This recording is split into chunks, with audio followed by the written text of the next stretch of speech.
12월 10일 새벽 예배 말씀 나누겠습니다. 오늘 본문은 누가복음 9장 51절에서 56절까지 말씀입니다. 누가복음 9장 51절부터 56절까지 말씀 함께 봉독하시겠습니다. 예수께서 승천하실 기약이 차감해 예루살렘을 향하여 올라가기로 굳게 결심하시고 사자들을 앞서 보내심에 그들이 가서 예수를 위하여 준비하려고 사마리아인의 한 마을에 들어갔더니 예수께서 예루살렘을 향하여 가시기 때문에 그들이 받아들이지 아니하는지라. 제자 야고보와 요한이 이를 보고 이르되 주여, 우리가 불을 명하여 하늘로부터 내려 저들을 멸하라 하기를 원하시나이까. 예수께서 돌아보시며 꾸짖으시고 함께 다른 마을로 가시니라. 아멘.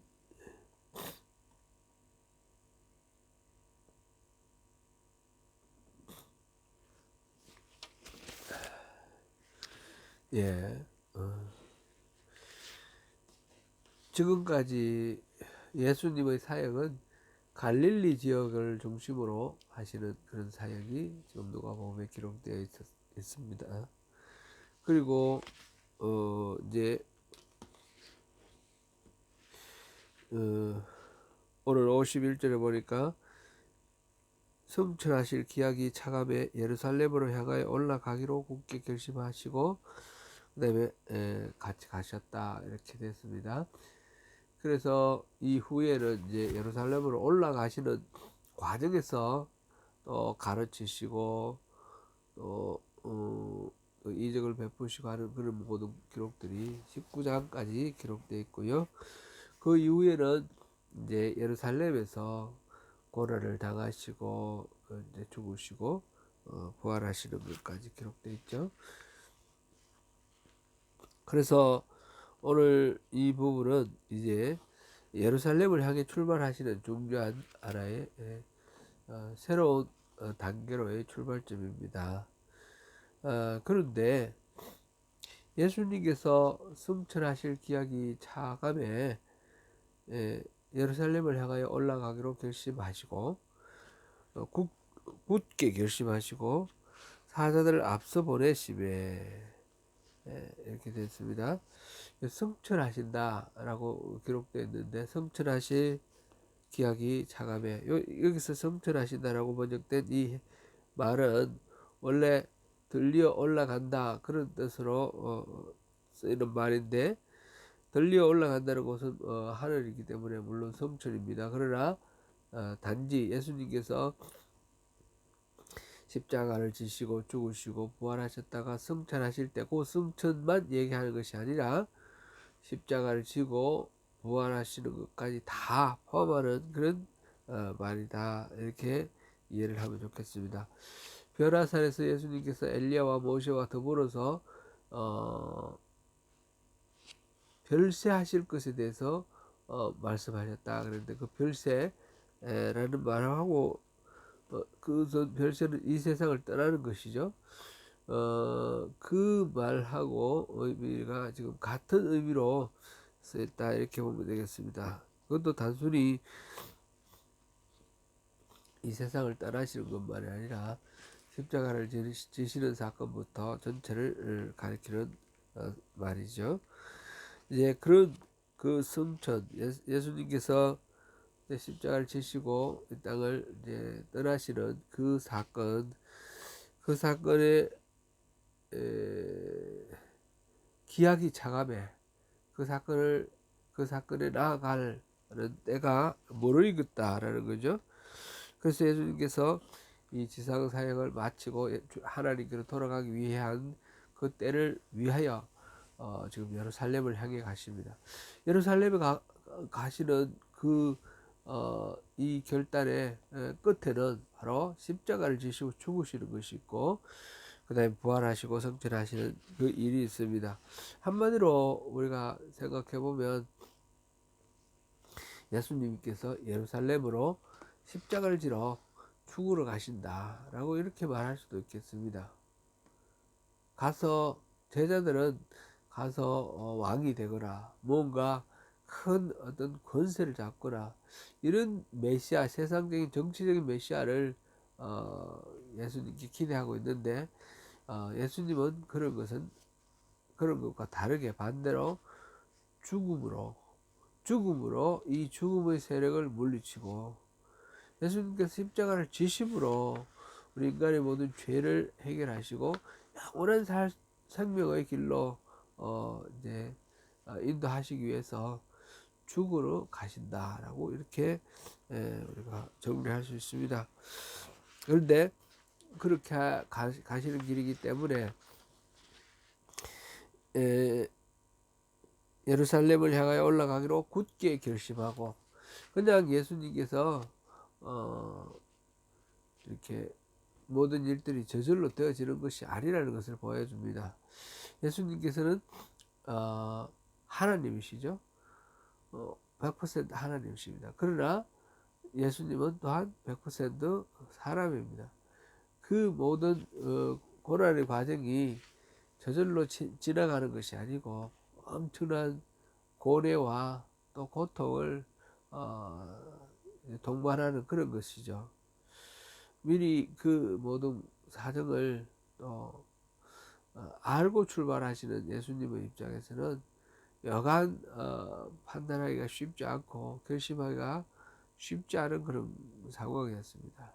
예수님 같이 그런 분도 하나님이신 분도 이런 고난의 길을 선택하는 것은 굳게 결심하고 라고 표현되어 있듯이 이런 단단한 결단과 이제 그 사이에 또 고뇌도 있었고 갈등도 있었을 것이라는 것이 이 굳게 결심하고라는 말 속에 포함되어 있는데 그런 과정을 거치면서 단단히 결심하고 출발하셨다는 사실이 우리에게 또한 의미심장한 일입니다.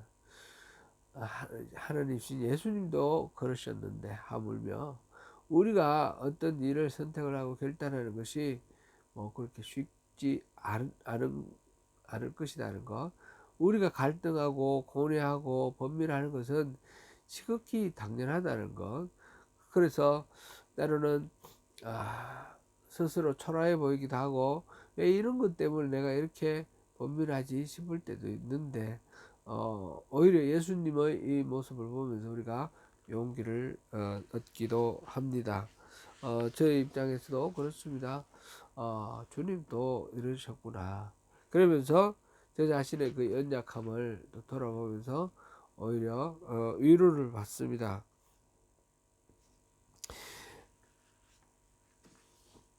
다시 한번 또 그런 가운데 또 굳게 결심하시고 나아가시는 주님을 또 생각하면서 우리도 기도하면서 주님이 가신 길, 십자가의 길 우리가 든든히 붙들고 나가기로 다시금 기도하면서 결단합니다. 예수님께서 사자들을 앞서 보내시며 그들이 가서 예수를 위하여 준비하려고 사마리아인의 한 마을에 들어갔더니 예수님이 예루살렘을 향해서 이제 출발을 하시는데 미리 제자들이 앞서 가시면서 이 길을 숙소도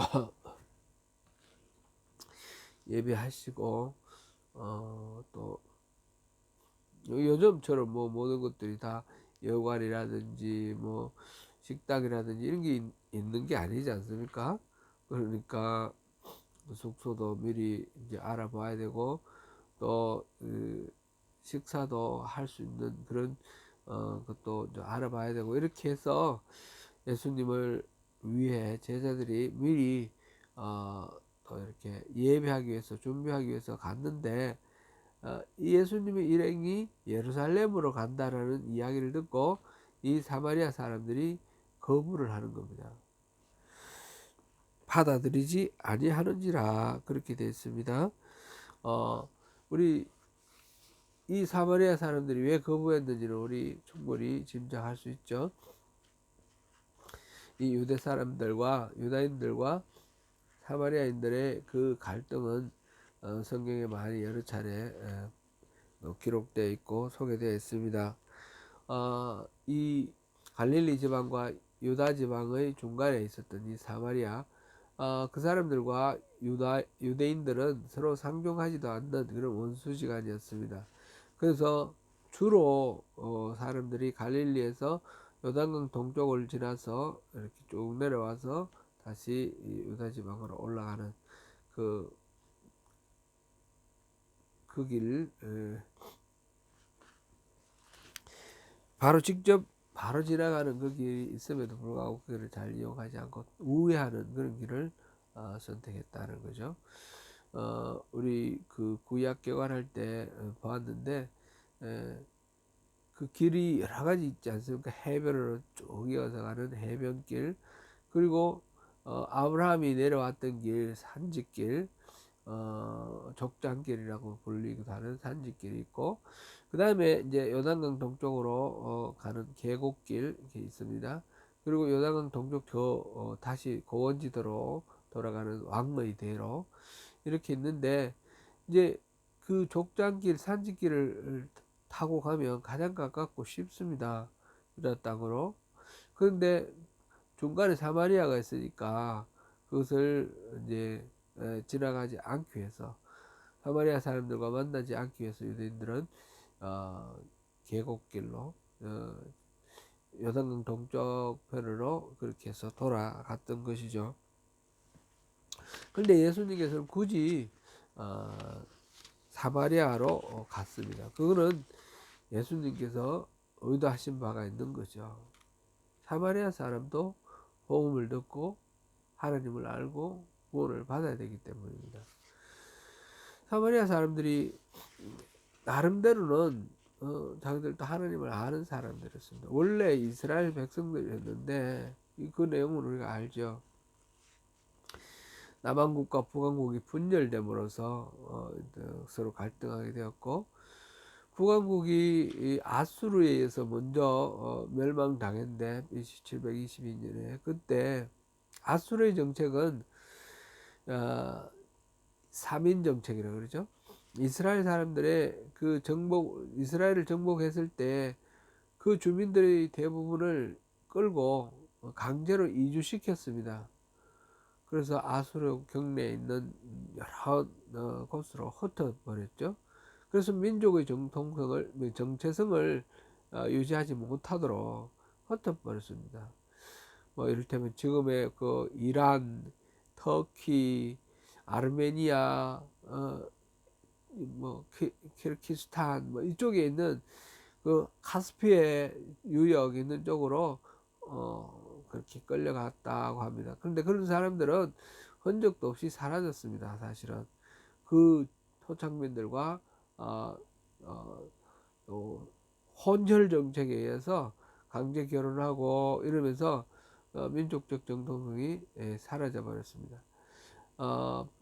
반면에 이제 그 이스라엘이 있던 땅에는 다른 민족들을 끌어다가 그곳에 강제 이주시키고 남아있던 이스라엘 사람들과 강제 혼인을 시켜서 혼혈 정책 피를 섞었습니다. 그리고 이제 또 필요에 의해서 유대인들 중에 남아있는 그 제사장들 뽑아가지고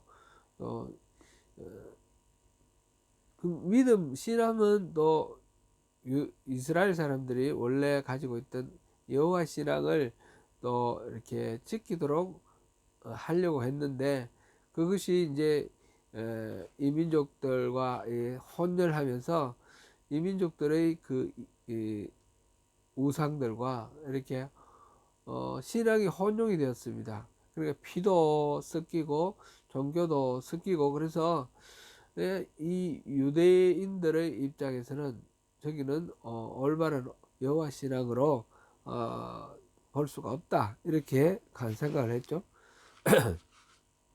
반면에 이제 남한국 유다는 586년에 멸망을 하는데, 그래서 포로로 끌려가는데 바벨론의 정복 정책은 또 달랐습니다.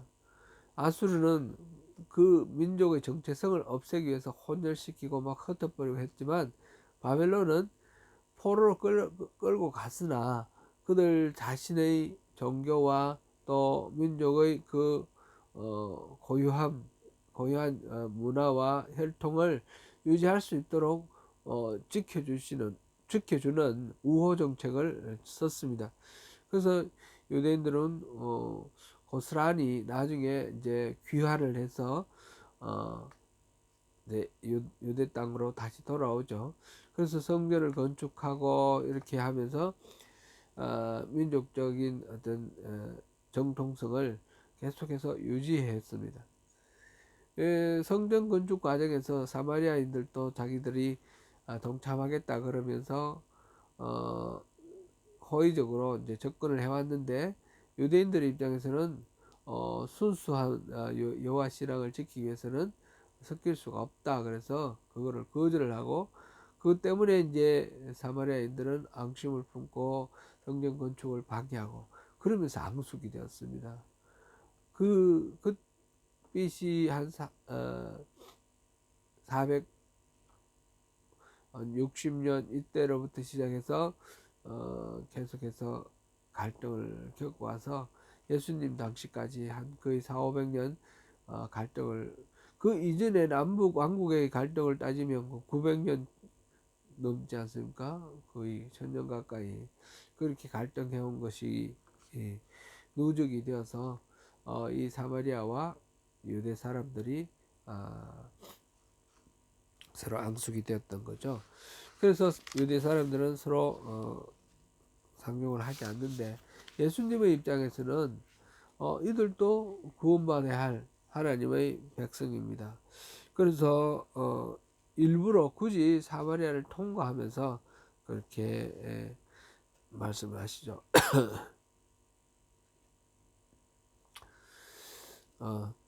요한복음 4장에 나오는 그 사마리아 여인의 이야기, 예수님께서 굳이 일부러 사마리아를 찾아가셔서 그들에게 하나님의 복음을 전하고 그들을 구원하도록 이렇게 활동하시는 예수님 그 광경을 봅니다. 근데 오늘 본문에서는 이 사마리아 사람들이 주님을 환영하지 않고 거절을 했습니다. 이 뿌리 깊은 그런 갈등이 이제 표출된 거다 볼 수 있겠죠. 그럴 때에 제자 야고보와 요한이 이를 보고 이르되 주여 우리가 불을 명하여 하늘로부터 내려 저들을 멸하라 하기를 원하시나이까? 54절에 그래 했습니다. 이 요한과 야고보 이 두 사람 형제는 베드로와 안드레가 처음 이렇게 제자로 발탁되는 날 같이 발탁되었던 그런 예수님이 특별히 사랑하시는 그런 제자들입니다. 근데 이 제자들은 성미가 아주 불같은 그런 사람이었던 것 같습니다. 예수님께서 이들을 보아르게 뭐라 그래요? 번개라고 그래, 벼락이라고 그러나요? 그런 이름을 지어 주셨습니다. 우리의 아들. 이렇게 불같은 성미로 화를 내고 격정적이고 이런 성미를 가진 이 요한과 야고보가 하늘에서 하늘로부터 불을 내려서 저들을 멸하기를 원하십니까? 우리가 누군데 저들이 건방지게 우리를 거절합니까? 그러면서 예수님은 보면 아주 초자연적인 그런 활동도 많이 하시지 않습니까? 그런 능력이 있으시고 하니까 마치 옛날에 엘리야가 불을 내려 왕의 사자들을 불태운 것처럼 예수님 저들을 한번 본때를 보여주십시오. 이런 것을 주문하는 거죠. 그래서 다시는 거역하지 못하고 고분고분하도록 그렇게 한번 본때를 보여달라 그런 말을 하는 겁니다. 그런데 예수님은 원래 사마리아로 갈 때부터 자신이 뭐 이렇게 떠받들림을 받는다든지 존귀함을 받기 위해서 그곳에 간 것이 아니기 때문에 그런 생각을 하는 것 자체를 용납하지 아니하시는 것이죠. 간단하게 예수께서 돌아보시며 꾸짖으시고 이렇게 기록되어 있습니다. 근데 오늘 성경 제가 가진 성경 보니까 주석이 있네요. 1번에서 어떤 고대 사본에는 55절 끝에 다음 말이 있음. 이르시되 너희는 무슨 정신으로 말하는지 모르는구나. 인자는 사람의 생명을 멸망시키러 온 것이 아니요 구원하러 왔노라 하시고 그런 말이 뒤에 붙어 있다라는 것입니다. 뭐 어떤 사본은 그렇게 있는데 이게 지금 여기에는 이렇게 되어 있는 것은 지금 이렇게 되어 있는 것이 가장 원정에 가깝다라고 그렇게 해서 이렇게 기록되어 있는 거죠. 그러나 문맥으로 봤을 때는 어떤 사본에서 이렇게 있는 것처럼 그게 예수님의 마음이었다 이렇게 우리가 짐작해서 볼 수 있겠습니다. 예수님께서는 구원하러 오신 것이지 심판하고 징계하고 멸망시키러 오신 것이 아니라는 그 예수님의 그 사명을 통해서 설명하고 있습니다. 주님은 사람들이 어떻게 반응하느냐에 따라서 뭐 화를 내거나 뭐 이렇게 자신의 사명을 바꾸거나 그렇게 하지는 않으셨습니다. 이니셔티브를 상대에게 주는 것은 어리석은 일이죠. 주님께서는 주님이 하시는 일, 결국 하나님의 뜻을 실천하는데 하나님만 바라보고 간다라는 거죠. 우리가 거절당하면 물론 기분 나쁜 건 당연하지만 우리 예수님처럼 이니셔티브를 상대방에게 주지 말고 우리가 우리 안에서 인도하시는 성령님의 인도하신 대로 당당히 우리가 맡은 그 사명을 우리의 길로 그렇게 걸어가는 것이 마땅합니다. 잘못하다가는 상대방의 그 반응 때문에 우리가 마땅히 가야 할 길을 또 떠나거나 좌절하거나 실패하는 그런 경우도 많습니다. 제가 오클랜드로 올라오는 과정에서 있었던 어떤 일 때문에 돌아보면 지난 4년 반 동안 5년 동안 주님이 인도하시는 그 길로 당당히 나가지 못하고 제 스스로 많이 또 시간도 낭비하고 감정도 소모하고 어리석은 그런 반응을 보였던 것이 회개가 되고 그렇습니다. 부끄럽기도 하고 그렇습니다. 뭐 알면서도 그걸 뻔히 알면서도 그래서 잘 이렇게 헤어나지 못한 것은 주님 앞에 충성스럽지 못한 불충한 그런 나의 삶이었다 그런 생각이 듭니다. 오늘 이 주님의 그 반응을 생각하면서 우리의 본래의 목적을 잃지 않도록